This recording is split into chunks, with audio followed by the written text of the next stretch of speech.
Part 3 Mahakumbh और समुद्र मंथन।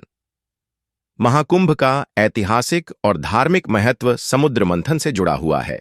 समुद्र मंथन की कथा हिंदू धर्म के प्रमुख ग्रंथों में वर्णित है, जैसे कि भगवद गीता, महाभारत और भागवत पुराण। समुद्र मंथन की यह कथा दर्शाती है कि देवता और असुरों ने मिलकर समुद्र मंथन किया था ताकि वे अमृत प्राप्त कर सकें। अमृत प्राप्त करने के बाद देवता और असुरों के बीच यह विवाद उत्पन्न हुआ कि किसे अमृत मिलेगा। इस विवाद के दौरान अमृत का घड़ा कुछ स्थानों पर गिर गया और इन्हीं स्थानों को बाद में कुंभ स्थल के रूप में पूजा गया।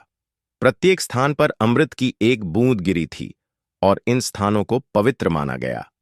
इन स्थानों पर स्नान करने से लोगों के पाप समाप्त हो जाते हैं और उन्हें मोक्ष की प्राप्ति होती है।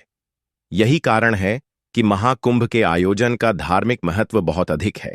यह विश्वास किया जाता है कि जब श्रद्धालु इन पवित्र नदियों में स्नान करते हैं तो उनके सारे पाप नष्ट हो जाते हैं और वे भगवान के पास पहुंचने के योग्य होते हैं। महाकुंभ का आयोजन और उसकी तिथियां। महाकुंभ का आयोजन विशेष रूप से उन समयों में किया जाता है जब ग्रहों की स्थिति अनुकूल होती है। कुंभ मेला एक चक्र के रूप में होता है जिसमें प्रत्येक 12 वर्षों में एक बार महाकुंभ आयोजित होता है। इसका आयोजन तब होता है जब गुरु ग्रह, बृहस्पति और सूर्य के विशेष योग बनते हैं। जब ये ग्रह किसी विशेष नक्षत्र या राशि में होते हैं तब इन स्थानों पर महाकुंभ का आयोजन होता है। इस समय को पवित्र माना जाता है और लाखों श्रद्धालु इस अवसर पर स्नान करने आते हैं। महाकुंभ का आयोजन माघ माह के दौरान किया जाता है, जो हिंदू कैलेंडर के अनुसार महत्वपूर्ण महीना है। विशेष रूप से माघ पूर्णिमा और अमावस्या के दिन शाही स्नान होता है, जब लाखों लोग एक साथ पवित्र नदी में स्नान करते हैं। महाकुंभ का धार्मिक और सांस्कृतिक महत्व।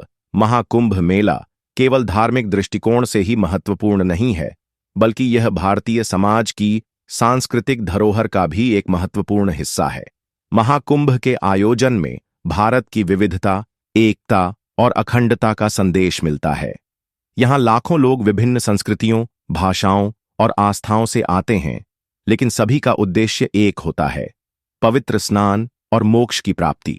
यह एक ऐसा अवसर है जब लोग अपने पापों से मुक्ति पाने के लिए एकजुट होते हैं और समाज में भाईचारे और एकता को बढ़ावा मिलता है।